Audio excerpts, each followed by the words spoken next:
একটা সুন্দর পরিবেশে যেতে কার না ভালো লাগে বলো। এটা রুরবান ভিলেজ মাটিগাড়াতে। আমার পরের দিন বার্থডে ছিল, তাই আগের দিন আমার বড় আমাকে ঘুরিয়ে নিয়ে এসছে। তো স্পেশাল মানুষের সাথে ঘুরতে যেতে আরেকটু বেশি স্পেশাল লাগে। আর রুরবান ভিলেজটা আমার খুব ভালো লাগলো। আমি এর আগেও একবার গেছি, সেরকমভাবে যাওয়া হয়নি, তো এখন ফ্যামিলির সাথে গিয়ে আরও বেশি ভালো লাগছে। ছোট্ট ফ্যামিলি আমার, আমি, বর, আমার গপু, পপো আর হচ্ছে আমার বাচ্চা। তো গপুকে তো নিয়ে যাওয়া হয়নি, ওকে খাইয়ে দুপুরে খাইয়ে ঘুম পাড়িয়ে তারপরে বেরিয়েছি। পপোকে মাটি গাড়াতে রেখেছি, তারপরে এখানে গিয়েছি। ছ্যাবলামো কিচ্ছি না। একটু ছ্যাবলামো না করলে হয় না। আদত, কি করা, কিছু করার নেই এটাতে।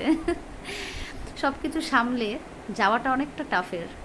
বড় হচ্ছে তো এখন প্রচুর দুরন্ত, প্রচুর দৌড়াতে, খাওয়াতে 1 ঘন্টা লাগে, বাদবাকি কাজ আরও পড়ে থাকে, অনেকটা সময় লাগে। তারপরেও আমি নিজেকে সময় দিই, অবশ্যই ঘুরতে যাই, নিজেকেও ভালো লাগে। সব থেকে বড় কথা কি, বাচ্চা বাইরের পরিবেশ দেখলে ওর মধ্যে অনেক কৌতূহল বাড়ে, তো অনেক কিছু শেখে, ওদের ব্রেনটা ডেভেলপ হয়। বাচ্চাকে কিছু কিছু ছোটো ছোটো ম্যানার্স শেখানোর চেষ্টা করছিলাম, যেটা খুব তাড়াতাড়ি আমাদের ওম অবশ্য ধরে নেয়, অনেক আগের থেকেই পারে, দেখানো হয় না, ওই যে বলি ব্যস্ততা। তো সেগুলোই তোমাদের সাথে তুলে ধরলাম।